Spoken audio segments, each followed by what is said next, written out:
சொல்லி என்று வரும்போது ஆட்சி பல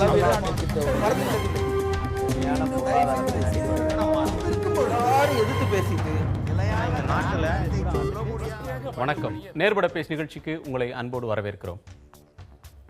ஆந்திராவில் நடந்த கொடூரமான தாக்குதலில் 20 பேர் இறந்த விஷயத்தை தான் இன்றைக்கும் நாம் பேசுகிறோம். நாடுதழுவிய அளவில் ஒரு பேசு பொருளாக அது மாறியிருக்கிறது. அப்பட்டமான அளவில் மனித உரிமைகள் மீறப்பட்டிருக்கின்றன. ஆந்திர காவல்துறை சொல்லக்கூடிய கூற்று மெய்யானதாக இல்லை. இது தொடர்பாக தமிழக அரசு எடுத்திருக்கக்கூடிய நடவடிக்கைகள் போதுமானவையா? மத்திய அரசாங்கம் இந்த பிரச்சனையில் எந்த அளவிற்கு அக்கறையோடு செயல்பட்டிருக்கிறது? 2 மாநிலம் தொடர்புடைய ஒரு விஷயத்தில் மத்திய அரசு இன்னமும் வேகம் காட்ட வேண்டுமா? நம்மோடு இந்த அமர்வில் சட்டமன்ற உறுப்பினர் திரு ஆர் சவுந்தரராஜன், மார்க்சிஸ்ட் கம்யூனிஸ்ட் கட்சியின் பேராசிரியர், மனித உரிமை ஆர்வலர் திரு மார்க்ஸ், பத்திரிகையாளர் ஞானி, எழுத்தாளர் கவிஞர் மனுஷபுத்திரன். வணக்கம். திரு சவுந்தரராஜன், இந்த படுகொலை என்பது 2வது நாளாக பேசக்கூடிய ஒன்றாக இருக்கிறது. ஒரு தமிழ்நாட்டைச் சேர்ந்த எல்லா கட்சிகளுமே கண்டித்திருக்கக்கூடிய ஒரு நிலையை பார்க்கிறோம். ஆந்திராவில் இருக்கக்கூடிய கட்சிகளும் கண்டிக்கிற ஒரு நிலையை பார்க்கிறோம். ஆனால் ஆந்திர அரசு, ஆந்திராவினுடைய காவல்துறை என்பது இதுவரையிலும் இந்த தாக்குதல் என்பது ஒரு மோதலில் நடந்த தற்காப்புக்கான நடவடிக்கை அப்படின்னு சொல்றது தான் பார்க்க முடியுது.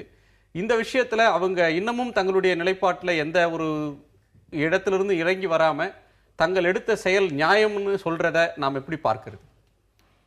அதாவது அரசு பயங்கரவாதம் என்பதற்கான சமீபத்திய மிக மோசமான மிக வலுவான ஒரு ஆதாரமாக இது அமைந்திருக்கிறது.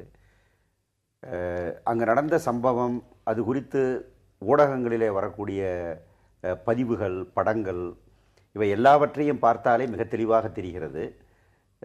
நிச்சயமாக இது என்கவுண்டரில் நடந்த, மோதலில் நடந்த கொலை அல்ல, மரணம் அல்ல.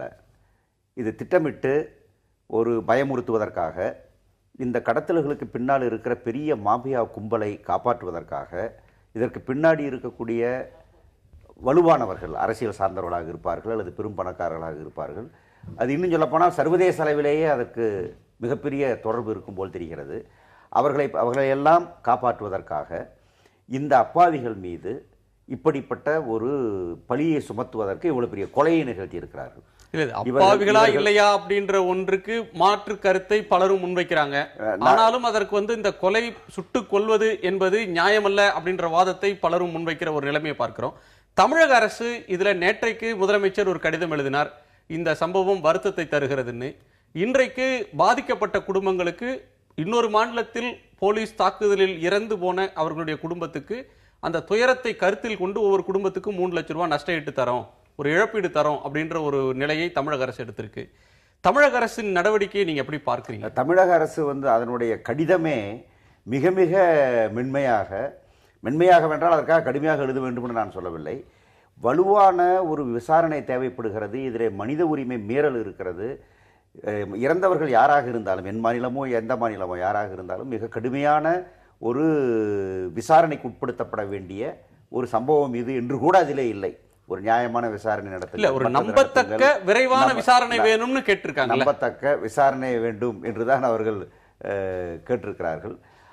மத்திய அரசாங்கமும் இதிலே வேகமாக தலையிட்டிருக்க வேண்டும். என்ன கேட்டால், மத்திய அரசு சிபிஐ மூலமாகவோ அல்லது இது போன்ற வேறு அமைப்புகள் மூலமாகவோ விசாரணையை நடத்த வேண்டும். இல்லாவிட்டால் உண்மை வெளியே வராது, நியாயமான விசாரணையாக அது இருக்காது. தமிழக அரசு மிக மென்மையாக நடந்து கொள்கிறது என்பதுதான் எடுப்பிலேயே தெரிகிறது. ஏன் அவர்கள் மென்மையாக இருக்கிறார்கள் என்று எனக்கு புரியவில்லை. இவ்வளவு பெரிய சம்பவம் வந்த பிறகு இன்றைக்கு மீனவர்கள் தாக்கப்படுகிற போது நாம் காட்டுகிற மென்மைன்னு சொல்ல முடியுமா? ஒரு அண்டை மாநிலத்தில் போலீஸ் மோதல்ல இறந்ததாக அந்த மாநில அரசு சொல்ற நிலையில விசாரித்து நம்பத்தகுந்த விசாரணையை நடத்துங்க, ஒரு விரைவா அதுக்கான முடிவை சொல்லுங்க, விசாரணையை நடத்துங்க அப்படின்னு கேட்கிறதும், இதுல மனித உரிமை ஒரு முறையாக அந்த தாக்குதல் அப்படின்ற ஒரு நடவடிக்கை ஒரு வரம்புக்குள்ள நடந்ததா அப்படின்ற கேள்வி எழுது அப்படின்னு ஒரு முதலமைச்சர் சொல்றதுக்கு மேல அதுக்கு மேல சொல்ல முடியுமா? மத்திய அரசாங்கத்திற்கு கடிதம் எழுத வேண்டும், மத்திய அரசாங்கத்திற்கு அழுத்தம் கொடுக்க வேண்டும், 2 மாநிலம் சம்பந்தப்பட்ட பிரச்சனை இதில் நீங்கள் தலையிட வேண்டும் என்று கோர வேண்டும். இந்த விசாரணையை அந்த அரசு மட்டும் நடத்தினால் பாதாது, அதை தாண்டி விசாரணை இருக்க வேண்டும் என்று அவர்கள் வலியுறுத்தி இருக்க வேண்டும். அப்படி எதை சொல்லவும் அவர்கள் தயாராக. தமிழக அரசு இன்னமும் இதுல முனைப்போட ஒரு வலிமையாக குரல் கொடுத்திருக்க வேண்டும், ஒரு மென்மை தன்மையை கடைபிடிக்குதுன்னு திரு சவுந்தரராஜன் சொல்ற கருத்தை நீங்க எப்படி பார்க்குறீங்க? உண்மைதான் அது. ஆனால் அது தமிழக அரசினுடைய அடிப்படையான ஒரு போக்கு அப்படி தான் நம்ம பார்க்கணும். ஏன்னா அவங்க ஒன்றும் மனித உரிமைகள் அடிப்படையில் தான் இந்த மாதிரி பிரச்சனைகளை எதிர்கொள்ளணுங்கிற கருத்துடையவர்கள் அல்ல. ஏற்கனவே இது போன்ற விஷயங்களில் இந்த அரசும் இதற்கு முந்தைய அரசெல்லாம் கூட தொடர்ச்சியாக இது போன்ற, அதாவது கைது செய்து அந்த பிரச்சனையை தீர்க்கக்கூடிய பல பிரச்சனைகளில் கொலை செய்திருக்கிறார்கள். கிட்டத்தட்ட என்கவுண்டர் கில்லிங்ஸ் அப்படிங்கிறது வந்து தமிழ்நாடாக இருந்தாலும் சரி, ஆந்திராவாக இருந்தாலும் சரி, 99% பொய்யான கொலைகள் தான். அதனால் தமிழக அரசாங்கம் வந்து இதை பொறுத்த மட்டும் வந்து இன்றைக்கி தமிழ்நாட்டில் தமிழர்கள் கொல்லப்பட்டிருக்கிறார்கள்ங்கிற அடிப்படையில் ஒரு பெரிய அளவு ஒரு உணர்ச்சி வயப்பட்ட சூழல் ஏற்பட்டிருக்கிறது என்பதனால் அதை வந்து அவர்கள் வந்து நாம் இந்த சந்தர்ப்பத்தில் ஒன்று பேசாமல் இருந்து அந்நியப்பட்டு போய்விடக்கூடாது என்பதற்காகத்தான் கண்டிக்கிறார்களே ஒழிய பெரிய அளவில் அரசாங்கத்திற்கு இது மாதிரி நம்ம தமிழர்கள் கொல்லப்பட்டு விட்டார்களே என்பது குறித்து பெரிய அக்கறை இருப்பதாக எனக்கு தெரியவில்லை. இல்லை, அந்த சடலங்களை எல்லாம் எடுத்து வர்றதுக்காக இங்கேருந்து ஆம்புலன்ஸ் அனுப்புகிறோம், இங்கேருந்து உயர் அதிகாரிகளை அனுப்புகிறோம், எல்லாம் அந்த மாவட்டத்தினுடைய உயர் அதிகாரிகள் ஆட்சியர்கள்லாம் அனுப்புகிறோம், அவர்களுக்கு இழப்பீடு தர்றோம் அப்படின்றதே இதுவரையிலும் என்கவுண்டர் தாக்குதலில் ஈடுபட்டவங்க அவங்களுக்கு வெகுமதி, காவல்துறை அதிகாரியுடைய வீரதீர செயலை பாராட்டி வெகுமதி கொடுத்தது தான் கடந்த காலங்களில் பார்க்கிறோம், பதவி உயர்வும் மற்றதும். ஆனால் இப்பதான் ஒரு விக்டிம், பாதிக்கப்பட்ட ஒருவர்களுக்கு வந்து நீதி தர்றது, அவர்களுக்கு ஒரு இழப்பீடு தர்றதுன்ற ஒரு முயற்சியை இதில் பார்க்கிறோம். அப்போ அவங்க வந்து ஒரு மென்மையாக போகிறாங்கன்றது எப்படி சொல்ல முடியும்? இல்லை, அப்படி இல்லை. அதாவது இன்றைக்கி வந்து இந்த அரசாங்கத்தினுடைய வந்து கடந்த 5 ஆண்டு கால ஆட்சிகளை நீங்கள் பார்த்தீங்களானால் கூட ஈழப் பிரச்சனைகளெல்லாம் அவங்களுக்கு இருந்த அடிப்படையான அணுகல் முறையையும் தாண்டி தமிழகத்தில் ஏற்பட்டுள்ள உணர்ச்சி கொந்தளிப்புக்கு தகுந்தாற்போல் தங்களுடைய நடவடிக்கைகளை மேற்கொள்ளக்கூடிய ஒரு தன்மை இருந்தது என்பதை நம்ம பார்க்குறோம். அதே அடிப்படையில் தான் இங்கே இந்த விஷயத்திலையும் பொறுத்த மட்டும் இப்போ தமிழர்கள் கொல்லப்பட்டிருக்கிறார்கள்னு சொல்லி இங்கே கடுமையான எதிர்ப்புகள் இன்றைக்கி இருக்குது. அப்போ வந்து நாமும் ஏதாவது செஞ்சோம் அப்படிங்கிறதுனுடைய அடிப்படையில் இழப்பீடு கொடுத்துருக்கணும், விசாரணை கோரியிருக்கிறோம் என்பது போன்ற சில விஷயங்களை மக்கள் முன் வைத்து அவர்கள் தங்களை நாங்களும் ஏதோ செஞ்சோன்னு காமிச்சிக்கிறதுக்காக செய்யக்கூடிய முயற்சியாக தாங்க நான் கருதுறேன். ஞானி, இதை இன்னமும் ஸ்டெப் அப் பண்ணிருக்கணும். இது ஒரு தேசிய பிரச்சனை. இந்த காலகட்டத்தில் 20 பேரை கொல்வது அப்படின்றது ஒரு சாதாரண விஷயமாக எடுத்துக்கொள்ளக்கூடாது. இன்னமும் ஒரு தீவிரமான ஒரு நிலையை மத்திய அரசை நோக்கி, அண்டை மாநிலமான ஆந்திரத்தை நோக்கி தமிழ்நாடு எடுத்திருக்கணுமா? நிச்சயமா தமிழ்நாடு இன்னும் கடுமையான நடவடிக்கை எடுக்கணும். ஆனால் மார்க்ஸ் சொன்னது போல அதை எடுக்கக்கூடிய ஒரு தகுதியோ பார்வையோ எதுவுமே இல்லாத ஒரு அரசு தான் தமிழகத்துடைய அரசு. இதுவே இதே மாதிரியான மனித உரிமைகளை தானே செய்யக்கூடிய ஒரு அரசு, அது இன்னொரு அரசு செய்யக்கூடிய தட்டி கேட்கக்கூடிய சூழ்நிலை எப்படி இருக்க முடியும்? இருக்கிற வாய்ப்பில்லை. ஆனால் இந்த இழப்பீடு கொடுத்தது என்ற ஒரு அறிவிப்பு இருக்கு இல்லையா, அதிகாரப்பூர்வமான அறிவிப்பு, அது மறைமுகமாக ஆந்திர காவல்துறை செய்தது தவறு, குற்றம் என்று தமிழக அரசு குற்றம் சாட்டுவதாகத்தான் நாம் எடுத்துக்கொள்ள வேண்டும். அது வந்து அதுதான் அர்த்தம். ஆனால் அதை சொல்லக்கூட துணிச்சல் இல்லாமல் தமிழக அரசு இருக்கிறது. இல்ல, துணிச்சல் இல்லைன்னு பார்க்க முடியுமா? அல்லது ஒரு மாநிலம் இன்னொரு மாநிலத்துல ஒரு விசாரணை முடிவடைவதற்கு முன்னாலேயே நாம் வலிந்து போய் ஒரு பொய்யான ஒரு புகாரையோ விசாரணைக்கு முடிவுக்கு முன்னாடியே நாம சொல்லக்கூடாது. ஒரு அரசாங்கத்துக்கு ஒரு அந்த அளவுக்கு தான் எல்லை. கட்சிகள் வேண்டுமானா எதை வேணா பேசலாம், எந்த அளவுக்கு வேண்டுமானாலும் கண்டிக்கலாம், மனித உரிமை ஆர்வலர்கள் கண்டிக்கலாம். ஒரு அரசு இன்னொரு அரசை கண்டிக்கும் போது அதுல ஒரு ரெஸ்ட்ரெயின்ட் வேணும் அப்படின்னு அரசு நிதானமா சொன்னீங்கன்னா அவங்க 3 லட்சம் ரூபாய் இழப்பீடே கொடுத்திருக்க முடியாது. விசாரணை முடிவதற்கு முன்னால் எந்த அடிப்படையில் இந்த இழப்பீடை கொடுத்தாங்க நீங்க பாத்தீங்கன்னா? ஒரு பேச்சுக்கு சொல்றேன், ஒரு வாரத்துக்கு இல்ல அவங்க சொல்றது இல்ல, இறந்த 20 பேரும் போலீசாரை கொலை செய்ய உண்மையிலே முயற்சி செய்தார்கள். போலீசார் வந்து தற்காப்புக்காக மட்டும்தான் சுட்டார்கள் அப்படின்னு நாளைக்கு நிரூபணம் ஆகுதுன்னு ஒரு வாதத்துக்கு வச்சுக்கோங்க. அப்ப இவர்களுக்கு இழப்பீடு கொடுத்து தமிழக அரசு நியாயப்படுத்த முடியுமா? தமிழக அரசாவது இந்த துயர சம்பவத்தின் தன்மையை கருத்தில் கொண்டு முதலமைச்சர் நிவாரண நிதியிலிருந்து 3 லட்சம் ரூபாய் ஒரு குடும்பத்துக்கு. இது ஏன் துயர சம்பவம் ஆகிறது? இது மிக தெளிவாக தெரிகிறது. சென்ற தொழிலாளர்கள் மீது தவறு இல்லை, அவர்கள் வேண்டுமென்றே கொல்லப்பட்டிருக்காங்க, ரொம்ப தெளிவா தெரியுது. அதனாலதான் இது துயர சம்பவமா இருக்கு. இல்லாட்டி துயர சம்பவம் எங்கிருந்து வந்துச்சு? போனவர்கள் அவர்கள் மேல தவறு இல்லை, காவல்துறை தான் வந்து அவர்களை கொண்டு போய் கொலை செய்திருக்கிறது என்று ரொம்ப தெளிவா தெரியுது. அதனாலதான் இது துயரமாக இருக்கிறது. அதனாலதான் இழப்பீடு கொடுக்க வேண்டிய கட்டாயம் வருகிறது. தமிழக அரசு இன்னும் ஒண்ணு செஞ்சிருக்கலாம். என்னன்னு பாத்தீங்கன்னா, எங்கள் மாநிலத்தை சேர்ந்தவர்கள் வேறு மாநிலத்தில் பாதிக்கப்பட்டால் கூட அதை விசாரிக்கிற உரிமை எங்களுக்கு உண்டு. தமிழக அரசு உண்மையில ஒரு விசாரணைக்கு உத்தரவிடலாம். ஒரு விசாரணை கமிஷனுக்கு தமிழக அரசு உத்தரவிடுவதற்கு அதுக்கு அதிகார வரம்பு இருக்கிறது. ஆனா அதை கூட செய்யல. இல்ல, இன்னொரு மாநிலத்தில் நடந்த இன்னொரு ஜூரிஸ்டிக்ஷன்ல நடக்கிறதுக்கு தமிழ்நாடு அப்படி ஒரு விசாரணை நடத்த முடியுமா? அப்படி பண்றதுக்கு நடத்தலாம். நீங்க விசாரிச்சு ஒருத்தர் தப்பு பண்ணாங்கன்னு சொல்லிட்டா தண்டிக்கிற அதிகாரம் உங்களுக்கு இருக்குமா? தண்டிக்கிற அதிகாரம் தேவையில்லை. ஆனால் அது என்ன என்று விசாரிப்பதற்கான அதிகாரம் நமக்கு இப்போது இருக்கிறது. விசாரித்த பிறகு சரி, 2 மாநிலங்களுக்கு இடையில பிரச்சனை வர்றப்ப இதுல வந்து கவனம் செலுத்த வேண்டியதும், ஒரு பதற்றம் வருது, ஒரு மாநில அரசே தன் மக்களுக்கு மேல ஒரு அநீதி நடந்திருக்குன்னு நினைச்சு இழப்பீடு தர ஒரு நேரத்துல மத்திய அரசு இதுல நடந்து கொண்ட விதம்ன்றது நீங்க எப்படி பார்க்கல? இழப்பீடு யார் தர வேண்டும் யோசிங்க. நீங்க யோசிச்சு பார்த்தீங்கன்னா நியாயப்படி இழப்பீடு தர வேண்டியதோ குற்றங்களுக்கு பதில் சொல்ல வேண்டியதோ ஆந்திர அரசோ ஆந்திர காவல்துறை இந்த பிரச்சனையில் நியாயப்படி. ரெண்டாவது, ஏற்கனவே பீகாரை சேர்ந்த தொழிலாளர்கள் எல்லாம் மும்பையில் வந்து தாக்கப்படுகிற போது பீகார் அரசு வந்து சும்மா வேடிக்கை பார்த்து கொண்டா இருந்தது.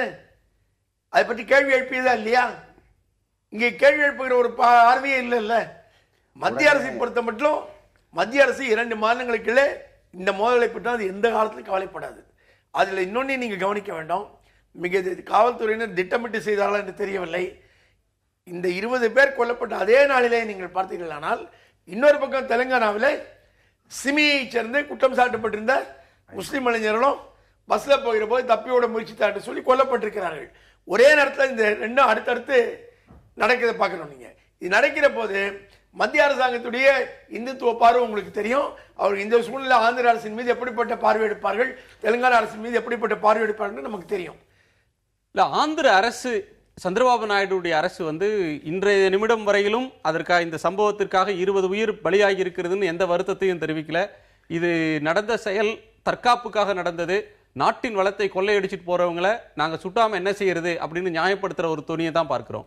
அவங்க நிலையில அதை நியாயப்படுத்துற ஒன்றை தங்கள் மாநில காவல்துறையை விட்டு கொடுக்க முடியாத ஒரு நிலைமையில அந்த அரசு இருந்தாலும் கூட மத்திய அரசுன்றது அவங்களோடு இருக்கிற ஒரு அரசியல் உறவின் காரணமாக, பிஜேபிக்கும் டிடிபிக்கும் இருக்கிற உறவின் காரணமாக, தேர்தல் அல்லது கூட்டணி அந்த உறவின் காரணமாக மென்மையா இருக்காங்கன்னு சொல்றதா? மத்திய அரசாங்கம் இதுல இன்னமும் வேகமா பேசியிருக்கணும், ராஜ்நாத் சிங் அறிக்கை கேட்டதோட நின்றுக்க கூடாது, அதற்கு மேலும் போகணும்னு சொல்ல முடியுமா?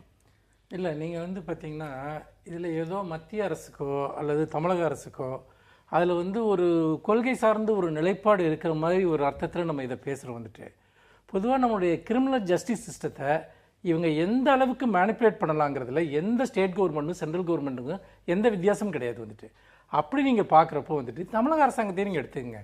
வீரப்பன் தேடுதல் வேட்டையில் வச்சாத்தியில் என்ன பண்ணாங்க, வந்துட்டு எவ்வளோ பெரிய ஒரு கொடுமைகள் வந்து இங்கே வந்து அரங்கேற்றப்பட்டுச்சு. அப்புறம் அதே மாதிரி இங்கே வந்து இருக்கக்கூடிய வங்கி கொள்ளை விஷயத்தில் வந்துட்டு பார்த்தீங்கன்னா 5 பீகாரிகள் வந்து ஃபேக் என்கவுண்டர் வந்து சுட்டாங்க. வந்துட்டு நீங்கள் நாடு முழுக்க பார்த்தீங்கன்னா 2013 வந்த ஒரு புள்ளிவரத்தின்படி 555 ஃபேக் என்கவுண்டர்ஸ் நடந்திருக்கு. அதில் இருக்க எந்த கேஸுமே பெரும்பாலும் முடிவுக்கு வரல. 144 கேஸ் தான் வந்து விசாரணைக்கே வந்திருக்கு. வந்துட்டு எந்த இதுலையுமே குற்றவாளிகள் தண்டிக்கப்படுறதில்லை. அப்போ இந்த ஃபேக் என்கவுண்டர்ஸுங்கிறது அங்கீகரிக்கப்பட்ட ஒரு நடைமுறையாக இந்தியாவில் இருக்கக்கூடிய அத்தனை அரசுகளும் பின்பற்றுகின்றன. ஆக இது காவல்துறையினுடைய இந்த எக்ஸ்ட்ரா ஜுடிஷியரி பவர்ங்கிறது வந்துட்டு அங்கீகரிக்கப்பட்ட ஒரு நியதியாக இன்னைக்கு இந்தியா முழுக்க இருந்துட்டு இருக்கு. எல்லாம் மத்திய அரசாகட்டும் மாநில அரசாகட்டும் என்ன நினைக்கிறாங்கன்னா, நமக்கு இது எந்த நேரத்தில் எந்த நோக்கத்துக்காக சௌரியப்படும் மட்டும்தான் அதை பார்க்குறாங்க. மாறாக இப்படி கொலை செய்வது என்பது சட்டவிரோதமானது, அது மனித விரோதமானது என்கிறதை பற்றிய அடிப்படையான ஒரு ஜனநாயக பார்வையோ மனித உரிமை பார்வையோ இந்த அரசாங்கத்துக்கு இல்லை. இன்னொன்று பார்த்தீங்கன்னா இதில் மாநிலங்களுக்கு இருக்கக்கூடிய உரிமைகள், காவல்துறை, இப்படி பல சிக்கல் இருக்கு. அப்போ தேசிய மனித உரிமை ஆணையம் போன்றவை வந்துட்டு இதை ஒரு எஃபெக்டிவாக செயல்பட முடியும். ஆனால் அவங்க இதுவரைக்கும் எந்த பெரிய கேஸ்லையும் அப்படி எஃபெக்டிவாக செயல்பட்டு ஃபாலோ பண்ணதான் நமக்கு வரலாறு நமக்கு காட்டலை. அது பேரளவிற்கான ஒரு அமைப்பாக தான் இன்னைக்கு செயல்பட்டு இருக்கு. இல்லை, இதுவே தங்களுடைய கூட்டணியில இல்லாத வேற ஒரு கட்சி ஆட்சியில் இருக்குது அப்படின்ற பட்சத்தில் அங்க வேற மாதிரியான ஒரு அணுகுமுறையை கடைபிடிக்கிறது, வெஸ்ட் பெங்கால்னா வேற மாதிரியான ஒரு அணுகுமுறையை கடைபிடிக்கிற மாதிரியான ஒரு நிலைமையை பார்க்கிறோம். இல்லை, அதாவது அரசியல் நோக்கத்துக்கு பயன்படுற அளவுக்கு அதை உபயோகிப்பாங்களே தவிர காவல்துறையினுடைய இந்த எக்ஸ்ட்ரா ஜுடிஷியரி பவர் இருக்கு இல்லையா, அதை டிஸ்டர்ப் பண்ணும்படியோ அந்த அதிகாரிகளை வந்து தண்டிக்கும்படியோ அவர்கள் மத்திய அரசாகட்டும் மாநில அரசாகட்டும் பண்ண மாட்டாங்க. ஏன்னு கேட்டேன்னா இது வந்து பார்த்தீங்கன்னா எல்லாருக்குமே தேவைப்படுற ஒரு அதிகாரமா இருக்கு. இன்னொன்று நீங்க யோசிச்சு பாருங்க, வந்துட்டு நீங்க இவ்வளவு பெரிய ஒரு படுகொலை நடக்கிறப்போ வந்து தமிழ்நாடு ஏன் அழுத்தம் கொடுக்க மறுக்குது அப்படின்னு கேட்டோம்னா இதே பவர் இவங்களுக்கும் தேவைப்படுது, இதே செயல்களை இவங்களும் செய்வாங்க. வந்துட்டு இவ்வளவு பெரிய கட்சிகள் அத்தனை கட்சியும் இதை ஒரே குரல்ல கண்டிக்கிறாங்க. தேசிய கட்சிகள், மாநில கட்சிகள், சிறிய கட்சிகள், ஜாதி கட்சிகள், எல்லா கட்சிகளும் கண்டிக்கிறாங்க, இயக்கங்கள் கண்டிக்கின்றன. பொதுவா மனித உரிமை ஆர்வலர்களை தாண்டி மக்கள் கண்டிக்கிற ஒரு விஷயம் அது மாறி இருக்குல்ல. நீங்க எதை கண்டிக்கணும்னா நீங்க ஆந்திராங்கிற ஒரு ஸ்டேட்டை வந்து கண்டிக்கிறது இருக்கு இல்லையா, இது வந்து பாத்தீங்கன்னா உண்மையிலேயே ஒரு பிரச்சனையை நம்ம புரிஞ்சு கொள்ள மறுக்கிறத தான் காட்டுது. அதற்கு பதிலாக இந்த என்கவுண்டர்ஸ் வந்துட்டு ஒரு ஆளை பிடிச்சிட்டு போய் வச்சு கொலை பண்றதுங்கிறத எல்லா அரசுகளும் செஞ்சுக்கிட்டு இருக்கப்ப அதை நோக்கி நம்மளுடைய பார்வையை திருப்ப விடாம நம்ம வேற ஒரு கோணத்தில் நம்ம அணுகிக்கிட்டே இருக்கோம். இதுதான் இங்க இருக்கக்கூடிய முக்கியமான பிரச்சனையா நான் பாக்குறேன். ஏன்னு கேட்டீங்கன்னா ஃபேக் என்கவுண்டர்ஸ் நடக்காத நாளே கிடையாது. அதை பத்தி செய்திகள் தொடர்ந்து வருது. ஆனா அதை பற்றியெல்லாம் அதை நோக்கி ஏன் போலீஸ்க்கு அந்த ரைட் இருக்கு வந்துட்டு, ஏன் ஜுடிஷியரி அதை கண்டுக்கிறது இல்ல, ஸ்டேட் கவர்மெண்ட்டுக்கு ஏன் அது மேல ஒரு பாலிசி டிசிஷன் இல்ல அப்படிங்கறத பத்தி நம்ம பேச மறுக்கிறோம் வந்துட்டு. இந்த முரண்பாடு வந்து பாத்தீங்கன்னா பார்க்காம சின்ன சின்ன அளவுல நடக்கிறதையும் மிகப்பெரிய அளவுல ஒரு பிரம்மாண்டமான ஸ்கேல்ல 20 பேரை பண்றதுக்குமான ஒரு ஒரு அளவு ரீதியில ஒரு வித்தியாசம் இருக்கிறத அவங்களுடைய நோக்கம் அது பாத்தீங்கன்னா அவர்களுடைய நோக்கம் சார்ந்த விஷயம் தான் அது. இப்போ வந்து ஒரு குரூப்பா ஒருத்தவங்க வர்றாங்க அப்படின்னா அவங்களை த்ரெட்டன் பண்ணணும் அல்லது வேற ஏதோ விதத்துக்காக வந்துட்டு இந்த ஸ்கேண்டல் இருக்க பல விஷயங்களை மூடி மறைக்கணுங்கிறதுக்காக தொழிலாளர்கள் வந்து கொலை பண்றாங்க. நான் என்ன கேட்கிறேன்னா, நீங்க இந்த மரக்கடத்தல்ங்கிறது உங்களுக்கு இவ்வளவு பெரிய இஷ்யூவா இருந்ததுன்னா இந்த கூலி தொழிலாளிகள் போய் வெட்டி கொண்டு போய் இந்த இவ்வளவு பெரிய பிசினஸ் அவங்க பண்ண முடியுமா? எவ்வளவு பெரிய மாஃபியா நெட்வொர்க் செயல்படுது. ஒருத்தர் மேல கூட அவங்க கை வைய பட மாட்டேங்குது. இந்த விஷயம் பட மாட்டேங்குது வந்துட்டு. அப்போ எல்லா விஷயத்திலையுமே இவங்க வந்து பாத்தீங்கன்னா காவல்துறையினுடைய அதிகாரத்தை சட்டவிரோத தன்மையை நம்ம கொஸ்டின் பண்ணாம அது வந்து பாத்தீங்கன்னா இதை பற்றி மட்டும் பேசுறது நான் வந்து அபத்தம் சொல்றேன். நாளைக்கு சுடுவாங்க, நாளைக்கு இன்னொரு இஷ்யூலையும் சுடுவாங்க, இது எந்த சந்தேகமே இல்லை. நீங்க இந்த பிரச்சனையில மட்டும் இல்ல, நம்ம தமிழ்நாட்டிலே வீரப்பனுடைய கொலை எடுத்துங்க. வீரப்பன் கடத்தின சந்தன மரங்களோ, வீரப்பன் கடத்தின தந்தங்களோ, வீரப்பன் தனிநபரா போய் ஒரு ஊரா போய் வித்துட்டா வந்துட்டு இருந்தாரு. என்ன அதெல்லாம் யார் வித்தாங்க? அந்த லாரி ஓனர்ஸ் யாரு? அதை சரக்கு பின்னணியில இருக்கிற சூத்திரதாரிகளும் பல நேரங்கள்ல அந்த வழக்குல இன்றைய வரைக்கும் வீரப்பன் தவிர வேறு யார் மீது வழக்கு பதிவு செய்யப்பட்டபடி, யார் எந்த அரசியல்வாதி தண்டிக்கப்பட்டார், எந்த தொழிலதிபர் தண்டிக்கப்பட்டாரு?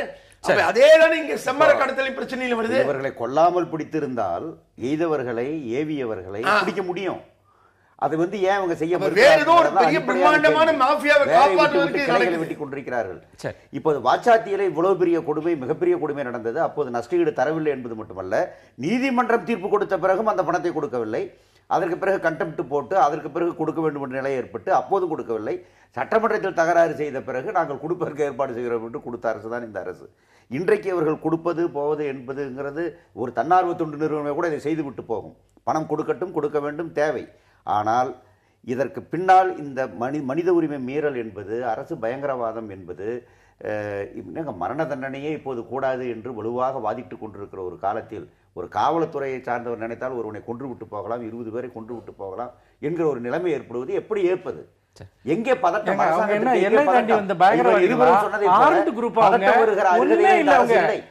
அவங்க வந்து இவ்வளவு பேத்தை வந்து பாத்தீங்கன்னா இப்படி ஷூட் பண்றதுக்கான என்ன அவசியம் வந்ததற்கு ஒண்ணுமே செய்ய முடியாது. பேராசிரியர் மார்க்ஸ், இதுல வந்து அந்த அரசு, நம்ம அரசு கேட்கிறது ஒரு விரைவான நம்பத்தகுந்த விசாரணை வேணும்னு. அவங்க போட்டிருக்கிறது ஒரு தாசில்தாருக்கு மேல இருக்கிற ஒரு ஆர்டிஓ என்கொயரி, ஒரு சப் கலெக்டர் அளவிலான ஒரு என்கொயரி தான் நடந்திருக்கு. அங்க டிஜிபி சொல்றார், அந்த விசாரணையில எல்லா உண்மையும் வெளியில வரும், நீங்க வந்து வதந்திகளை கிளப்பாதீர்கள், நடந்தது தற்காப்புக்காக நடந்த தாக்குதல், அந்த மோதல்ல தான் இறந்தாங்க அப்படின்னு டிஜிபி சொல்ற நிலையில நீதியை பெறுவதற்கு தமிழ்நாட்டுக்கு முன்னாடி இருக்கிற வாய்ப்புகள் என்ன? தமிழ்நாடு வந்து வேறு சில கோரிக்கைகள் வச்சிருந்திருக்கலாம். உதாரணமாக இப்போ வந்து மிக சமீபத்தில் வந்து என்ன தேசிய மனித உரிமை ஆணையமும் உச்சநீதிமன்றமும் என்கவுண்டர் கொலைகளில் என்னென்ன மாதிரி நடவடிக்கைகள் எடுக்கணுங்கிறது குறித்து மிக விரிவான வழிமுறைகளை சொல்லியிருக்காங்க. இவங்க கேட்டிருக்கலாம், இந்த உச்சநீதிமன்றம் கொடுத்திருக்க வழிமுறைகளின்படி விசாரணை செய்யப்பட வேண்டும் அப்படின்னு அவங்க கேட்டிருக்கலாம். ஆனால் அது வந்து கேட்கல. அதனால் வந்து தமிழக அரசாங்கத்தை பொறுத்த மட்டும் இதில் வந்து என்ன கேட்குறதுங்கிறது கூட அவங்களுக்கு வந்து தெரியாமலும் இருக்கிறது, தெரிஞ்சாலும் கூட அவங்க கேட்பதற்கு தயாராக இல்லாமல் இருக்காங்க. அப்படி தான் நம்ம இந்த விஷயத்தை பார்க்கணும். எனவே இதில் வந்து நீங்கள் வந்து மிக தெளிவாக வந்து நீங்கள் இந்த இது என்ன மாதிரி ஒரு ஆர்டிஓ விசாரணைங்கிறது வந்து ஏற்கனவே இருந்த விஷயம். இது இப்போ ஆர்டிஓ விசாரணை கூடாது, அதுக்கு பதிலாக வந்து மேஜிஸ்ட்ரேட் விசாரணை வைக்கணுங்கிறது இன்றைக்கு உள்ள நியதி. ஆர்டிஓ விசாரணை அப்படிங்கிறதெல்லாம் வந்து நீங்கள் ரொம்ப கண்துடைப்பான விஷயம். இதை ஏற்றுக்கொள்ளவே முடியாத ஒன்று. இவங்க ரொம்ப பெருசாக தீவிரமாக கேட்கலன்னாலும் கூட இப்போ உச்சநீதிமன்றம் கொடுத்துருக்க நெறிமுறைகளின்படி இந்த விசாரணை நடத்துன்னு கூட கேட்பதற்கு தயங்குறாங்களே இவங்க. அதோடு இது வந்து நீங்கள் வந்து இது ஒரு ஏற்கனவே 1-2 கொலைகள்ங்கிறது மாதிரி இல்லாமல் 20 கொலைகள்னு சொல்கிறீங்க. நீங்கள் 20 கொலைகள் 42 பேரை கொண்ட ஹாஷிம்புரா விஷயத்தில் என்ன நடந்தது அப்படிங்கிறதெல்லாம் நம்ம யோசிச்சு பார்க்க வேண்டியதாக இருக்குது. அப்போ எல்லா அரசாங்கங்களுமே இந்த விஷயத்தை பொறுத்த மட்டும் வந்து நீங்கள் அவர் மனுஷபுத்திரன் சொன்ன மாதிரி போலீஸுக்கு வந்து இந்த பவர்ஸ் வேணும். நாங்கள் நினைச்சால் இந்த குடிமகனுடைய உயிரை எடுப்பதற்கான உரிமை எங்களுக்கு இருக்குது அப்படிங்கிறத வந்து நீங்கள் அரசாங்கங்கள் எப்பொழுதுமே கையில் வச்சுக்கிறதுக்கு விரும்புகிறாங்க. நம்ம தொடர்ந்து பேசலாம். ஒரு படுகொலையை நியாயப்படுத்துகிற ஒரு போக்கு இருக்கிறப்ப அதை எதிர்த்து குறிப்பாக உச்சநீதிமன்றத்தினுடைய நீதிபதி ஒருவர் தலைமையில் விசாரணை வேண்டும் அப்படின்னு கேட்டு நாங்கள் சித்தூர் மாவட்ட ஆட்சியர் அலுவலகத்துக்கு முன்னாடி வர்ற 10ஆம் தேதி என்னுடைய தலைமையிலே ஆர்ப்பாட்டம் நடைபெறும் அப்படின்னு வைகோ அவர்கள் சொல்லியிருக்கிறார். இன்றைக்கு பல்வேறு அமைப்புகள் போராடுற ஒரு நிலைமையை பார்க்கிறோம். எல்லா அரசாங்கமும் போலீஸுக்கு வந்து அதிக அதிகாரத்தை தான் கொடுக்க பார்க்கிறது. எல்லா மாநிலங்கள்லையும் இது நடக்கிறது இயல்பு தான். போலீஸ் வந்து இந்த மாதிரியான ஒரு அதிகாரம் தங்கள்கிட்ட இருக்கணும் அப்படின்னு போலீஸும் விரும்புது, அரசுகளும் அதை விரும்புகின்றன அப்படின்னு சொல்றதன் மூலமாக அதுதான் நியதி அப்படின்னு ஒரு கருத்தை நிறுவுறதுக்கான முயற்சியா மாறிடக்கூடும். ஆனால் இந்த போலீஸ் எக்ஸஸ் நடக்கும்போது அதுல பாதிக்கப்படுற மக்கள் போராடுறதும், பாதிப்புக்கு நியாயம் கேட்டு மற்றவர்கள் இருக்கக்கூடிய சட்ட வழிமுறைகளை பயன்படுத்துறதும், யார் இந்த பாதிப்புக்கு அநீதிக்கு காரணமானாங்களோ அவங்க தண்டிக்கப்படுற ஒரு சூழலும் பல வழக்குகளில் நடந்திருக்கு. இப்போ நான் உங்களை கேட்கிறது வந்து, உச்சநீதிமன்றத்தின் தலைமை நீதிபதி ஒருத்தர் தலைமையில் ஒரு விசாரணை நடக்கணும், அப்போதான் உண்மை வரும் அப்படின்னு ஒரு கோரிக்கை இருக்கு. சிபிஐ விசாரிச்சாதான் இந்த உண்மை வரும், ஏன்னா அந்த மாநில அரசு விசாரிக்கிறப்ப அவங்க மூடி மறைக்கத்தான் பார்ப்பாங்க அப்படின்ற ஒரு கருத்து இருக்கு. இப்போ மத்திய அரசாங்கம் அதனுடைய உள்துறை அமைச்சர் ராஜ்நாத் சிங் மாநில முதலமைச்சர் சந்திரபாபு நாயுடு வந்து இது கேட்டிருக்கார், நாயுடுவிடம் ஒரு விளக்கம் கேட்கிறார். அந்த விளக்கம் அவர் தந்திருக்கிறார். அந்த விளக்கத்தோடு அது நின்று போயிடுமா, அல்லது மத்திய அரசாங்கம் இதற்கு மேலே போய் அதை கேட்கறதுக்கு என்ன வாய்ப்பு இருக்கு? இல்லை, மத்திய அரசு இதற்கு மேற்கொண்டு ஏதாவது போதா இருந்தால் அரசியல் காரணங்களுக்காக அவங்க செய்தால் வாய்ப்பு உண்டே ஒழிய, அதாவது மற்றபடி நான் எதிர்பார்க்கல. காரணம் என்னன்னா, மாநில அரசுகள் எல்லாம் போலீஸை பற்றின பார்வை என்ன பார்வையோடு இருக்கிறார்களோ அதே போலதான் மத்திய அரசு எல்லா பேராமிலிட்டரி போர்சஸ் பற்றின பார்வையோடும் இருக்கு. இவர்கள் கையில் போலீஸ் அதிகாரம் இருக்கு, அவங்க கையில் துணை ராணுவ அமைப்புகளுடைய அதிகாரம் பூரா மத்திய அரசு கையில் இருக்கு. துணை ராணுவ அமைப்புகள்லாம் இந்தியா முழுவதும் இதே மாதிரியான வேலைகளில் தான் ஈடுபட்டு இருக்கிறார்கள் எல்லா இடங்களையும் பாத்தீங்கன்னா. இல்ல, அப்படி இருக்கும்போதும் கேட்டிருக்காங்கல்ல, உள்துறை அமைச்சர் வந்து என்ன நடந்தது, இந்த மாதிரி நடந்திருக்கு, விளக்கம் தாங்கன்னு கேட்டிருக்காங்க. காரணம் நீங்க வந்து பொதுமக்கள் கருத்துன்னு ஒண்ணு இருக்கு, இரண்டாவதாக நீதிக்காக நீதிமன்றத்துக்கு போகக்கூடிய வாய்ப்புகள் ஜனநாயக அமைப்பில் பாக்கி இருக்கு. பல நேரங்கள் நீதிமன்றங்கள் கடும் நடவடிக்கை எடுத்த காரணத்தினால்தான் கொஞ்சமாவது அடுத்த கட்டத்துக்கு நகர்ந்து போறது நம்ம பார்த்துக்கிட்டு இருக்கோம்.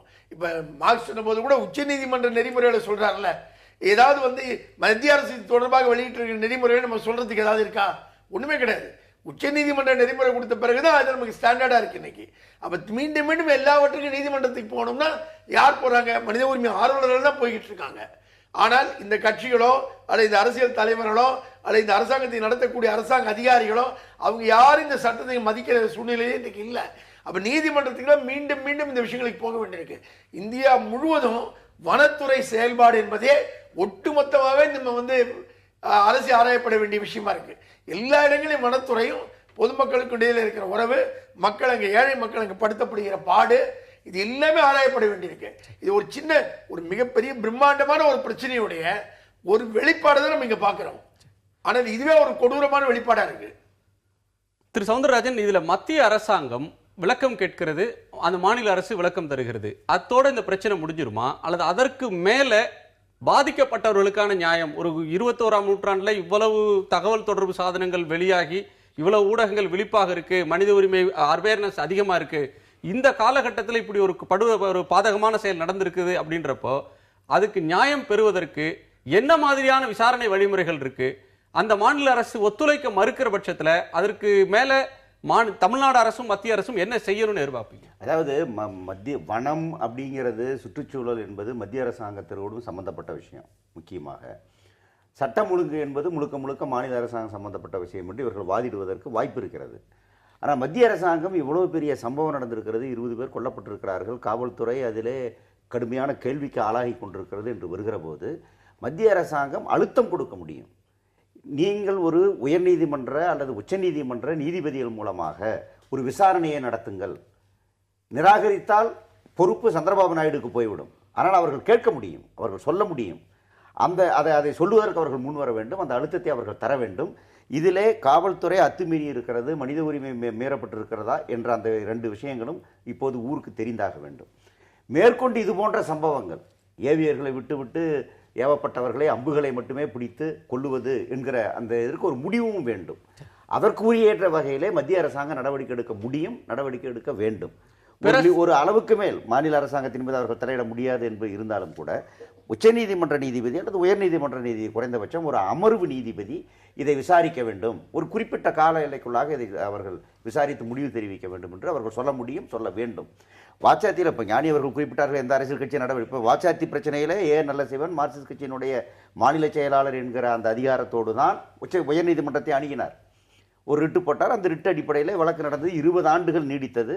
நியாயம் பெறுவதற்கு கூட ஒரு 20 ஆண்டுகள் ஆக வேண்டியிருக்கிறது. வாச்சாத்தி போன்ற அவ்வளவு வன்கொடுமை விஷயத்தில் என்பதுதான் இன்றைக்கு மக்களுக்கு இருக்கிற அடுத்த மிக முக்கியமான பிரச்சனை. இதில் விரைவாக நீதி வர வேண்டும் என்கிற அக்கறையை மத்திய அரசாங்கம், மாநில அரசாங்கம் இரண்டும் காட்ட வேண்டும். சந்திரபாபு நாயுடு அரசாங்கம் காட்ட வேண்டும். பேராசிரியர் மார்க்ஸ், இதுல அரசியல் அழுத்தம் அப்படின்ற ஒன்று மத்திய அரசின் மீது நெருக்குகிற போது, தமிழ்நாடோ தமிழ்நாட்டின் கட்சிகளோ நெருக்குகிற போது, அவங்க நினைச்சா இதுல சிபிஐ விசாரணைக்கு உத்தரவிட முடியுமா? அவர்கள் நினைத்தால் உச்சநீதிமன்ற தலைமை நீதிபதியின் மூலமாக ஒரு நீதிபதியை வைத்துக் கொண்டு என்ன நடந்தது, ஒரு வனப்பகுதிக்குள் இன்னொரு 2 மாநிலம் சம்பந்தப்பட்ட பிரச்சனையா இருக்கும்போது அதுல என்ன நடந்ததுன்னு நாங்க அறிய விரும்புறோம் அப்படின்னு ஒரு விசாரணைக்கு மத்திய அரசு உத்தரவிட முடியுமா? அதுக்கான வாய்ப்புகள் இருக்கா? இல்லை, மத்திய அரசாங்கம் நினைச்சதுன்னா இந்த பிரச்சனை நீங்க ஒரு சிபிஐ என்கொயரி இது போன்ற விஷயங்களுக்கு அவங்க அவர்கள் அதற்குரிய அழுத்தங்களை கொடுக்கலாம். அவங்க ரெண்டாவது, இப்போ நீங்கள் மஸ்ரத் ஆலம் பிரச்சனை காஷ்மீரில் வந்த பொழுது வெறுமனே விளக்கம் கேட்டதோடு நிறுத்தலை. அவங்க கூடுதலாக கருத்துக்கள் சொன்னாங்க, இந்த மாதிரி நடவடிக்கை எடுக்கணும்லாம் சொல்லி அழுத்தங்கள் கொடுத்தாங்க, அதெல்லாம் பண்ணாங்க. அவங்க அது போன்ற எந்த விதமான முயற்சியும் இங்கே நடக்கலை. இன்னொரு விஷயம் நீங்கள் கவனித்து பார்த்தீங்கன்னா, இப்போ பிஜேபி அரசாங்கத்தை பொறுத்த மட்டும் பிஜேபி அரசாங்கம் ஒன்று சொல்லும், அப்புறம் அதில் இருக்கிறவங்களுக்கு சின்ன அமைச்சர்கள்லாம் இன்னும் கொஞ்சம் கடுமையாக ஏதாவது பேசுவாங்க, அவர்களுடைய பிற அமைப்புகளை சேர்ந்தவங்களாம் வேறு ஏதாவது பேசுவாங்க. இப்போ இந்த பிரச்சனையில் பார்த்தீங்கன்னா யாரும் எதுவுமே மௌனமாக இருக்கிறதையும் நம்ம கவனத்தில் கொள்ளணும். அப்போ அவங்கள பொறுத்த மட்டும் இன்றைக்கி சந்திரபாபு அரசாங்கம் எடுத்திருக்கக்கூடிய இந்த நடவடிக்கைக்கு அவங்களுக்கு முழு ஆதரவு இருக்குது அப்படிங்கிறத நம்ம வெளிப்படையாக புரிஞ்சு கொள்ளணும். அவ்வளோதான். ஆக கடுமையான அழுத்தத்தை நம்ம கொடுப்பதன் மூலமாக தான் இன்றைக்கி ஏதாவது இங்கே செய்ய முடியும். என்னை பொறுத்த மட்டும் இந்த விஷயத்தில் 2 விதமான விசாரணைகள் வேணும். இப்போ பாபர் மசூதி பிரச்சனைலாம் இப்போ 2 விசாரணைகள்லாம் போட்டாங்களே, அதுபோல் இந்த பிரச்சனையை பொறுத்த மட்டும் ஒன்று இந்த என்கவுண்டருங்கிறது உண்மையான என்கவுண்டராக இல்லையா அப்படிங்கிறது தொடர்பாக நீங்கள் உச்சநீதிமன்றம் கொடுத்துருக்க நெறிமுறைகளின்படி இந்த விசாரணைகளை மேற்கொள்வது அப்படிங்கிறதும், அந்த என்கவுண்டரில் பங்கு பெற்ற அதிகாரிகள், அவர்களுக்கு உத்தரவிட்ட அதிகாரிகள் அவங்க உண்மையிலேயே தங்களை தற்காத்துக் கொள்வதற்காகத்தான் இந்த துப்பாக்கிச்சூடு நடந்ததுங்கிற நிரூபிக்கிற வரைக்கும் அவர்கள் குற்றம் செய்தவர்களாகவே கருதப்பட வேண்டும் என்கிற நிலையும் நம்ம எடுக்கணும். ரெண்டாவது, ரொம்ப பிராடாக இப்போ இந்த பிரச்சனை நீங்கள் தொடர்ச்சியாக ஏன் அப்படி நடக்குது, இப்போ சில கேள்விகள் நமக்கே வருகிறது. ஏன் இங்கே இருக்கக்கூடிய தமிழர்கள் அவ்வளோ தூரம் போய் இந்த ரிஸ்கான வேலைகளை செய்ய வேண்டிய ஒரு நிலை வந்திருக்குது அப்படிலாம் பார்த்தோம்னா வேறு பல உண்மைகள் நமக்கு கிடைக்கும். உதாரணமாக இப்போ நீங்கள் ஃபாரஸ்ட் ஆக்ட் 2006ன்னு சொல்லி புதிய சட்டம் ஒன்று கொண்டு வரப்பட்டு அதில் இந்த வன உரிமைகள் அப்படிங்கிறது அந்த வனத்தில் பயன்படுத்தி கொண்டிருந்தவர்களுக்கு கொடுக்கப்பட்டிருக்கக்கூடிய நிலைமை இன்றைக்கி வந்திருக்கு. அந்த வகையில் கிட்டத்தட்ட 3 மில்லியன் ஏக்கருக்கு மேலான நிலங்கள் இன்றைக்கி 1.5 மில்லியன் பேருக்கு பிரித்து கொடுத்துருக்காங்க மற்ற மாநிலங்களில். ஆனால் தமிழ்நாட்டில் ஒரு துண்டு நிலம் கூட பிரித்து கொடுக்கல. அப்படிப்பட்ட நிலையில் இருக்கும்பொழுது அந்த வனத்தை நம்பி வாழ்ந்த பலரும் இன்றைக்கி அவர்களுக்கு வேறு வழி இல்லாமல் மற்ற இடங்களில் போய் வேலை செய்யக்கூடிய நிலைங்கிறது வருது. இந்த லேபர் கான்ட்ராக்டர்ஸாக இருக்கக்கூடியவர்கள் இங்கிருந்து தான் எல்லாரும் அனுப்புகிறாங்க. ஆக இதில் நீங்கள் எப்படி ஒரு மாஃபியா ஆந்திராவில் இருக்கக்கூடிய இந்த இந்த மரங்களை வெட்டி ஏற்றுமதி பண்ணக்கூடிய ஒரு சிலர் அரசாங்க அதிகாரிகளுடைய ஒத்துழைப்பு, போலீஸ் அதிகாரிகளுடைய ஒத்துழைப்புடன் வேலை செய்கிறார்களோ, அவர்களோடு சேர்ந்து தமிழ்நாட்டில் இருக்கக்கூடிய இந்த லேபர் கான்ட்ராக்டர்ஸும் ஒத்துழைக்கிறார்கள் அப்படிங்கிறத நம்ம பார்க்கணும். ஆக இந்த பிரச்சனை ரொம்ப பிராடாக விசாரிக்கிறதுக்கு ஒரு உச்சநீதிமன்ற அல்லது நீங்கள் 2 மாநிலங்களும் அல்லாத வேறொரு மாநிலத்தைச் சேர்ந்த ஒரு நீதிபதியின் தலைமையிலான விசாரணை ஒன்று நியமிக்கப்பட வேணும். இந்த 2 விசாரணைகள் வந்தால்தான் ஏதாவது இந்த பிரச்சனை குறித்து தமிழ்நாட்டையும் சாராத ஆந்திராவையும் சாராத ஒரு பொதுவான வேறொரு மாநிலத்தின் நீதிபதி இதை விசாரிக்கணும் அப்படின்ற ஒரு அதுக்கு மத்திய அரசாங்கம் செவிசாய்க்குமா அப்படின்றது ஒன்று இருக்கு. அதுக்கு எந்த அளவுக்கு தமிழகம் அழுத்தம் தரப்போகுது அப்படின்ற கேள்வி அதில் எஞ்சி நிற்குது. மனுஷபுத்திரன், இதுல பழங்குடி மக்கள் அவங்களுக்கான வாழ்வாதாரத்தை இழக்கிறதுனால போறாங்க அப்படின்ற ஒரு பார்வையை, இழந்ததுனால இந்த மாதிரியான ஒரு ரிஸ்கான வேலைகளுக்கு போறாங்கன்ற பார்வையை மார்க்ஸ் முன்வைக்கிறார். ஆனா இன்னொரு புறத்துல பார்த்தீங்கன்னா தமிழ்நாட்டிலேயே இன்னும் வேறு சில குரல்கள் கேட்கின்றன. இந்த பழங்குடி மக்கள் அதிகமாக இருக்கக்கூடிய ஜவ்வாது மலை போன்ற இடங்கள்ல, ஜமுனா மரத்தூர் போன்ற இடங்கள்ல இருந்த அரிய வகையிலான சந்தன மரங்கள் அனைத்தையுமே இந்த பழங்குடி மக்கள் உதவியோடு தான் அங்கே வெட்டி வீழ்த்தப்பட்டன, வெட்டி கடத்தப்பட்டன. இங்க இருக்கிறதுக்கு ஒண்ணுமே இல்லைன்ற நிலையில இவங்களாகவே போய் அந்த ரிஸ்கான ஒன்றுக்கு போறாங்க. அங்கு கன்னி வெடிகள் புதைக்கப்பட்டிருக்கின்றன, போனால் கால் வைத்தால் உயிருக்கு ஆபத்துன்னு தெரிஞ்சேதான் போனாங்க அப்படின்னு இந்த நடவடிக்கையை நியாயப்படுத்துற சில குரல்களையும் கேட்க முடியுது. இல்லை, ஒரு பிரச்சனையை பார்த்தீங்கன்னா, ஒரு பிரம்மாண்டமான ஒரு ஐஸ் பாறை, ஒரு சின்ன ஒரு ஐஸ் துண்டு எடுத்துக்கிட்டு அதை பற்றி பேசுகிறவங்க எல்லாம் இப்படி தான் பேசுவாங்க. நான் இதுக்குள்ளே நீங்கள் நல்லா யோசிச்சு பாருங்க, தமிழ்நாட்டில் பெரும்பாலான வன வளங்கள் அளிக்கப்பட்டதில் யாருடைய ரோல் ரொம்ப பெருசாக இருந்திருக்குன்னு. வளர்ச்சி திட்டங்கள்ங்கிற பேரில் எவ்வளவு காடுகளும் எவ்வளவு வனங்களும் எவ்வளவு மரங்களும் இங்கே அழிக்கப்பட்டன. இதெல்லாம் இந்த காட்டில் போய் கூலிக்கு வேலை செய்கிறவங்க இதை அழிச்சான்னு நீங்கள் சொல்ல முடியுமா? சொல்லுங்க. அவனுக்கு பார்த்தீங்கன்னா அதை செய்யறதுக்கான முதல்ல கெப்பாசிட்டி இருக்கா? அப்படி செஞ்சிருந்தா அவங்களாம் நீ கோடீஸ்வரன் ஆயிருப்பாங்க. இப்படி போய் நாய் மாதிரி சூடுபட்டு சாக வேண்டிய எந்த அவசியமும் இல்லை. அப்போ இன்னைக்கு இந்தியாவில் தமிழ்நாட்டில் மட்டும் இல்லை, இந்தியா முழுக்க பெரும்பாலான வனப்பகுதிகள் இன்னைக்கு அழிக்கப்பட்டிருக்குன்னா இது எல்லாத்தையும் செஞ்சவங்க யாரு? அப்போ இவர்கள் இந்த கூலி தொழிலாளர்களை போயிட்டு இவங்க வனவளத்தை அழிக்கிறாங்க, துணிஞ்சு போறாங்கன்னா உங்கள் விரல்கள் நீட்டப்பட வேண்டிய இடங்கள் வேற. இந்த வனவளங்கள் அளிக்கப்பட்டதற்கெல்லாம் இங்க இருக்கக்கூடிய அதிகார சக்திகளும் இன்னைக்கு இருக்கக்கூடிய வந்து பாத்தீங்கன்னா அரசியல் சக்திகளும் தான் முக்கிய காரணமா இருந்திருக்காங்க. அதை எல்லாத்தையும் விட்டுட்டு இந்த கூலி தொழிலாளர்கள் போகாம இருந்திருந்தா இப்ப அந்த வனவளங்கள் காப்பாற்றப்பட்டிருக்குமா? எத்தனை வகையில ஒவ்வொரு நாளும் பெரும்பாலான வனங்கள் இங்க அளிக்கப்படுது. எச்சரித்தும் இங்க வந்தா கொல்லப்படுவீர்கள், சுட்டு கொல்லப்படுவீர்கள், அதற்கான உத்தரவு இருக்கு, வராதீங்க, அவங்களை அங்கேயே தடுங்க அப்படின்னு எச்சரிக்கைகள் பல முறை விடுத்த பிறகு கூட இவங்க அந்த ரிஸ்க தெரிஞ்சுதான் டேரிங்கா போறாங்க. நீங்க பாருங்க, இப்ப ஒரு மார்க்ஸ் சார் சொன்ன மாதிரி வந்துட்டு இந்த வேலைக்கு போறவங்களுடைய பின்புலம், இவர்களுக்கு பின்னாடி இருக்கக்கூடிய விஷயங்கள் எல்லாம் பாத்தீங்கன்னா பெரும்பாலும் வந்து பார்த்தீங்கன்னா பழங்குடியினராகவும் மிகவும் பிற்பட்ட ஒரு வாழ்நிலையை கொண்டவங்களாகவும் இருக்காங்க. பெரும்பாலானோருக்கு கல்வி அறிவுங்கிறதே கிடையாது. உங்களுக்கு இன்னும் சொல்ல போனா அவர்களுடைய வாழ்வாதாரங்கள் எல்லாமே அளிக்கப்பட்டுருச்சு. நான் முன்னாடி சொன்ன விஷயமா அதுதான் வந்துட்டு அப்படி வாழ்வாதாரங்கள் எல்லாத்தையும் அவங்களுடைய நிலங்களை வனங்களை எல்லாத்தையும் பிடிங்கிட்டு அவர்கள் இது போன்ற வேலைக்கு செய்யறப்போ அவர்களை பயன்படுத்துகிறவர்களை பற்றி நீங்கள் பேசணுமே ஒழிய இவர்கள் தான் காரணம்னு சொல்றதுங்கிறதே இந்த பிரச்சனையை நீங்க மூடி மறைக்கிறீங்க. அப்புறம் இதுல முக்கியமா நீங்க பார்க்க வேண்டிய விஷயம் என்னன்னா, இதுல மத்திய அரசு நீங்க செய்ய வேண்டிய விஷயத்தை பத்தி நீங்க தொடர்ந்து ஒரு கேள்வி எழுப்புறீங்க. மத்திய அரசுங்கிறது ஏதோ ஒரு அப்சல்யூட்டான தனித்துவமான ஒரு விஷயமா நம்ம நம்புறோம் மனசுக்குள்ள. ஆனா அந்த அரசுக்கு ஒரு கொள்கை இருக்கிறது. இன்றைக்கு ஆட்சியாளர்களாக இருக்கிறவர்கள் கடந்த காலத்தில் தாங்கள் மாநிலங்களில் ஆளுகிற போது இந்த ஃபேக் என்கவுண்டர் விஷயத்தை அவங்க எப்படி நடத்திருக்காங்க, எப்படி கையாண்டிருக்காங்கிறதுக்கு, அதாவது ஃபேக் என்கவுண்டர் விஷயமே பிரபலமானதே குஜராத்ல தான் ஆட்சி வந்துட்டு இன்னைக்கு அவர்கள் தான் இன்றைக்கு ஆட்சியில் இருக்கிறார்கள், அதிகாரத்தில் இருக்கிறார்கள். அப்படி அதோடு மட்டுமல்ல, இன்றைக்கு நக்சல் பாரி பிரச்சனைகள் நீதியே கிடைக்க வேணாம்னு சொல்லுவாங்க. நீதிக்கான போராட்டம் நடக்கும். ஆனா அதை நீதிமன்றங்கள் தான் செய்ய முடியுமே ஒழிய இந்த அரசாங்கம் மக்களுக்கு சாதகமான ஒரு விஷயத்தை செய்யாது, மனித உரிமைகளுக்கு சாதகமான ஒரு விஷயத்தை செய்யாது. ஏன்னு கேட்டீங்கன்னா நீங்க நல்லா யோசிச்சு பாருங்க. தமிழக பாரதிய ஜனதா கட்சியை பொறுத்தவரை அவங்க கண்டிக்க தான் செய்திருக்காங்க. தமிழ்நாட்டினுடைய இந்த அதாவது இன்னைக்கு தமிழ் மக்களுடைய உணர்வுகள் சார்ந்த விஷயமா இது மாறினதுக்கு அப்புறம் கடந்த காலத்துல வந்து இந்த தவறுகளை ஆதரிச்சவங்க செஞ்சவங்க எல்லாருமே இன்னைக்கு அதை எதுக்கு தான் செய்வாங்க. அது இஷ்யூ இல்ல. ஆனா இஷ்யூ நீங்க முழுமையா பாருங்க. வந்துட்டு ஃபேக் என்கவுண்டர் விஷயத்தை இன்னைக்கு இவர்கள் எவ்வளவு தூரம் நியாயப்படுத்தியிருக்காங்க.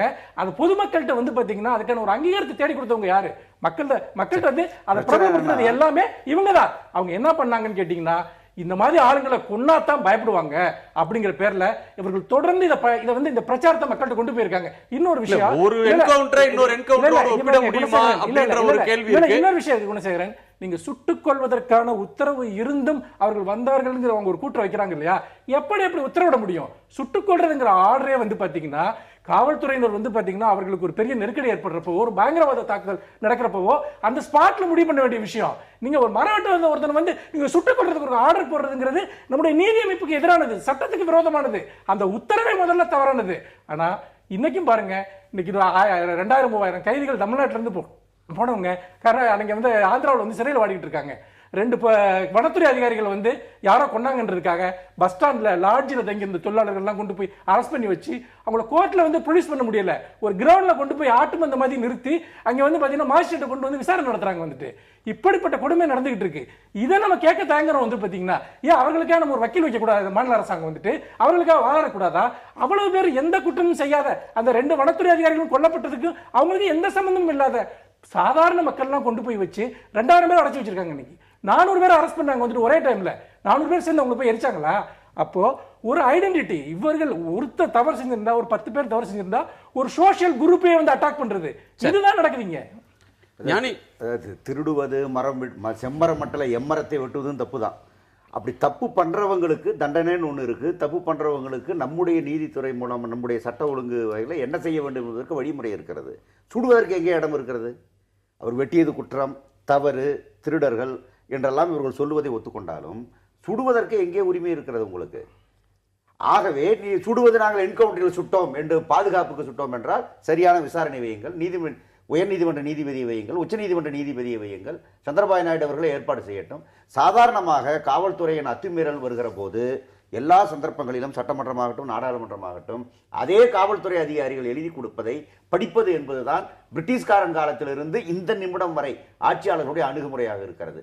காவல்துறையினர் சம்பந்தப்பட்ட மாநாட்டில் நீங்கள் ஒழுங்காக இருக்க வேண்டும், அன்போடு நடக்க வேண்டும், மக்களை மதிக்க வேண்டும் என்று சொல்லுவார்கள். அத்துமீறல் நடக்கிற இடத்திலே அது அத்துமீறல் அல்ல என்று சட்டசபையிலும் நாடாளுமன்றத்தில் வந்து வாதிடுவார்கள். அவர்கள் சம்பந்தப்பட்ட இடத்திலே வருகிற போது இந்த குற்றம் இழைத்தவர்கள் அவர்கள்தான் காரணம், காவலர்கள் காரணம் அல்ல, அவர்களுக்கு நஷ்டஈடு தரமாட்டோம், எதுவும் தரமாட்டோம் என்று சொல்லுவதுதான் இதுவரை பார்த்திருப்பது. நீங்கள் இந்த பரமக்குடி துப்பாக்கி சூடாகட்டும், மற்ற எந்த துப்பாக்கி சூட்டை வேணும்னு எடுத்துக்கொள்ளுங்க. தமிழ்நாட்டிலேயே வாச்சாத்தி என்பது மிகப்பெரிய உதாரணம். ஆகவே இன்றைக்கு நடந்திருப்பதற்கு அவர்கள் குற்றமே இழைத்திருந்தாலும் கொல்வதற்கு என்ன உரிமை உனக்கு?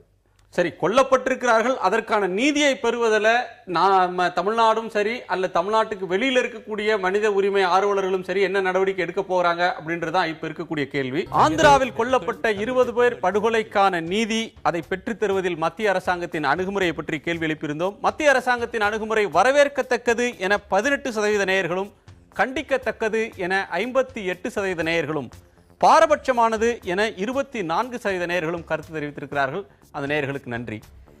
ஒரு படுகொலை நடந்திருக்கிறது, அதற்கான நீதியை பெற வேண்டும் அப்படின்றதுல நீதியில் நாட்டமுள்ள எல்லோருக்கும் ஒரு முனைப்பும் ஆர்வமும் இருக்கக்கூடிய ஒரு விஷயமா இருக்கணும். இந்த நேயர்களுடைய கருத்தை பார்க்கிறப்ப 82% பேர் கண்டனமும் பாரபட்சமும்ன்ற பார்வையை முன்வைக்கிறாங்க. இப்போ இதுல அடுத்த நகர்வு அப்படின்ற ஒன்றை செய்ய முடியும்னா அதை நீதிமன்றங்களும் மத்திய அரசும் தான் செய்ய வேண்டும். ஏன்னா இன்னொரு மாநிலத்தில் நடந்த ஒன்றா இருக்கு. இந்த நேயர்களுடைய ஒரு உணர்வுன்றது உங்களுக்கு என்ன மாதிரியான ஒரு எண்ணத்தை தருது? மத்திய அரசாங்கமும் நீதிமன்றமும் இதுல எந்த அளவுக்கு முனைப்பு காட்டுவாங்க? அதுக்கு முனைப்பு காட்ட செய்வதற்கு நாம் என்ன செய்யணும்? இல்லை, பொதுமக்கள் மத்தியில் நம்முடைய கருத்தை உருவாக்குவது, பல்வேறு அமைப்புகள், இயக்கங்கள் எல்லாம், கட்சிகள் எல்லாம், இந்த ஒத்த கருத்துள்ள கட்சிகள் எல்லாம் தொடர்ந்து அழுத்தத்தை ஏற்படுத்துவதன் மூலம் மத்திய அரசையோ நீதிமன்றத்தை பொறுத்த மட்டும் நீங்கள் போய் அங்கே வழக்காடியும் மனு போட்டும் தான் நடத்த முடியும். ஆனால் மத்திய அரசை நீங்கள் மக்கள் எழுச்சி மூலமாக, போராட்டங்கள் மூலமாக அழுத்தம் தர முடியும். ஆனால் அந்த அழுத்தம் தர வேண்டியிருக்கிறது ஒரு முழுமையான நீதி விசாரணைக்கு. ஒரு குறைந்தபட்ச அப்படிப்பட்ட அழுத்தத்தை யார் முன்னிருந்து தரணும்? இல்ல, எல்லா அரசியல் கட்சிகளும் சேர்ந்து, எல்லா சமூக அமைப்புகளும் சேர்ந்து தர வேண்டிய விஷயம் இது. தனியா இவர் செய்யட்டும், மற்றவங்கள வேடிக்கை பார்ப்போங்கிற மாதிரியான விஷயம் அதை பார்க்க முடியாது. எல்லோரும் சேர்ந்து செய்ய வேண்டிய விஷயம். காரணம் என்னன்னா, இது நான் ஏற்கனவே சொன்னதை போல தனியான பிரச்சனை அல்ல. இது ஒரு பிரம்மாண்டமான பிரச்சனையில ஒரு பகுதி நமக்கு இப்போது வெள்ளை அடையாளம் காட்டப்பட்டிருக்கிறது. ஆனால் இதை தொடுவதன் மூலம் தான் அந்த முழு பிரம்மாண்டமான பிரச்சனையை நாம் மேலும் அணுகுவதற்கு வழிபிறக்க முடியும். ஆனால் தொடர்ந்து அதை நோக்கி எல்லாரும் சேர்ந்து அழுத்தர வேண்டும். பேராசிரியர் மார்க்ஸ், ஆந்திர உயர்நீதிமன்றத்தில் இது தொடர்பாக உங்களை போன்ற மனித உரிமை ஆர்வலர்கள் அமைப்பு ஒரு வழக்கு தொடுத்திருக்கிறாங்க. அதில் சிபிஐ விசாரணை வேணும்னு கோரிக்கை வைக்கப்பட்டிருக்கிறது. அந்த வழக்கு எந்த அளவுக்கு அந்த உயர்நீதிமன்றம் இதுல முனைப்பு காட்டும், அதன் மூலமாக நீதிமன்றத்தின் வழியாக நமக்கு என்ன நியாயம் கிடைக்கும் பாதிக்கப்பட்டவர்களுக்குன்னு சொல்ல முடியும்? அதற்கு நியாயம் கிடைப்பதற்கான வாய்ப்புகள் இல்லைன்னு சொல்லி முற்றாக மறுத்தர முடியாது. அது ஆந்திர உயர்நீதிமன்றத்திலிருந்து அந்த வழக்கு இருக்கிறது அப்படிங்கிற அடிப்படையில் அது நிராகரிக்கப்படுங்கிற அளவில் பார்க்க வேண்டியதில்லை. ஆனால் அதே சமயத்தில் நீதிமன்றங்கள் இதில் நமக்கு வேண்டிய தீர்ப்பை தந்து விடுங்கிற நம்பிக்கையே நமக்கு கிடையாது. அதீதமான நம்பிக்கை வைத்திருக்க வேண்டிய அவசியம் இல்லை. இந்த பிரச்சனை பொறுத்த மட்டும் இது ஒரு அடிப்படை மனித உரிமை பிரச்சனை. மீண்டும் மீண்டும் போலீஸுக்கு இந்த அதிகாரம் கிடையாது, இருந்தபோதும் அவர்கள் செய்கிறார்கள் அப்படிங்கிற ரீதியில் இந்த பிரச்சனை பார்க்க வேண்டியதாக இருக்குது. அந்த அடிப்படையில் இன்னும் கூட இந்த பிரச்சனை பார்க்கப்படலைன்னு தான் நான் நினைக்கிறேன். இப்போ இது ஒரு ஆந்திராக்காரர்கள் அல்லது தெலுங்கர்கள் தமிழர்களை கொண்டுட்டார்கள் அப்படிங்கிற ரீதியில் இந்த பிரச்சனையை பார்த்துட்டு போனோம்னா நிரந்தர தீர்வுங்கிறது கிடைக்கிறதுக்கு வாய்ப்பு இல்லாமலே போயிடும். அது மாத்திரம் இல்லை, அப்படி பேசக்கூடியவர்களே ஒரு வகையில் ஆட்சிக்கு வந்தால் அவர்களும் கூட நீங்கள் இந்த மாதிரி பிரச்சனைகள் அதே போல் நடந்து கொள்வதற்கான ஒரு சூழ்நிலை ஏற்பட்டுரும். இதில் குறிப்பாக இன்றைக்கி அங்கே இந்த 20 பேர் கொல்லப்பட்ட அதே நாளில் 5 பேர் முஸ்லீம்கள் அவர்கள் நீங்கள் விசாரணைக்காக அழைத்து செல்லப்பட்ட பொழுது எப்படி தமிழ்நாட்டு அரசாங்கம் இங்கே நீங்கள் சரவணன் அப்படிங்கிறவரையும் இன்னொரு தமிழ் தேசிய போராளியையும் இதே போல் விசாரணைக்கு அழைத்து செல்லப்பட்டு கோட்டூர்புரம் பாலத்தில் வச்சு சுட்டு கொண்டது போல் இங்கே இன்றைக்கி அவர்கள் சுட்டுக் கொண்டிருக்கிறார்கள். ஆனால் இது பற்றி யாருமே இங்கே பேசலை. உண்மையிலேயே நீங்கள் போட்டிருக்க நீங்கள் சொன்னதுபடி இந்த ஆந்திர ஹெச்ஆர்எஃப் போன்ற அமைப்புகள் இன்றைக்கி கண்டனம் தெரிவிச்சிருக்கும்போது ரெண்டையும் சேர்த்து தான் கண்டிச்சிருக்காங்க. உண்மையில் நாமும் கூட அப்படி செய்யணும். நம்ம உண்மையிலே இது மாதிரி போலீஸ்காரர்கள் இஷ்டத்துக்கு சுட்டுக்கொள்வது என்பது தவறுங்கிறது ஒரு பக்கமாகவும், இன்னொரு பக்கம் இந்த மரம் கடத்தலுக்கு அடிப்படையாக இருக்கக்கூடிய பிரச்சனைகள். அதில் ஒரு பிரச்சனை என்ன பார்த்தீங்கன்னா, நான் ஆரம்பத்தில் சொன்னது போல் இந்த பழங்குடி மக்களினுடைய அடிப்படை உரிமைகள், குறிப்பாக நீங்கள் இந்த 2006ஆம் ஆண்டு வன பாதுகாப்பு சட்டத்தின்படி கொடுக்கப்பட்டிருக்கக்கூடிய உரிமைகள் தமிழ்நாட்டில் மட்டும் நிறைவேற்றப்படலை. தமிழ்நாட்டில் அந்த அவர்களுடைய பாத்தியதையில் உள்ள அந்த நிலங்கள் அவர்களுக்கு திருப்பி கொடுக்கப்படவே இல்லை. 10வது இந்த 5ஆண்டு திட்டத்தினுடைய கமிட்டி அதை பரிந்துரை செய்தும் கூட இங்கே யாருமே செய்யப்படலை. அதெல்லாம் இங்கே செய்யப்படணும். அது போன்ற பிரச்சனைகளை நம்ம நினைச்சு செய்வதன் மூலமாகத்தான் இந்த மாதிரி நம்ம இந்த வன ஓரத்தில் இருக்கக்கூடிய மக்கள் இதுபோல் அதிக காசுக்கு ஆசைப்பட்டு அவர்கள் யாருக்காக என்ன மாதிரி ரிஸ்கான வேலை செய்வோம் என்பது கூட தெரியாமல் போய் இது மாதிரி சுடப்பட்டு சாகக்கூடிய நிலை என்பது தடுக்கப்படும். ஒரு நிர்பயாவின் மரணம், அவருக்கு நேர்ந்த ஒரு வன்முறை, ஒரு இளம்பெண் பாதிக்கப்பட்ட ஒரு நேரத்தில் தேசமே ஒரு கொதித்தெழுந்த ஒரு நிலைமையை பார்க்கிறோம். அதே மாதிரியான ஒரு விஷயம் இதை சொல்ல முடியலனாலும் இது வேற மாதிரியான பரிமாணத்தை கொண்ட ஒன்று.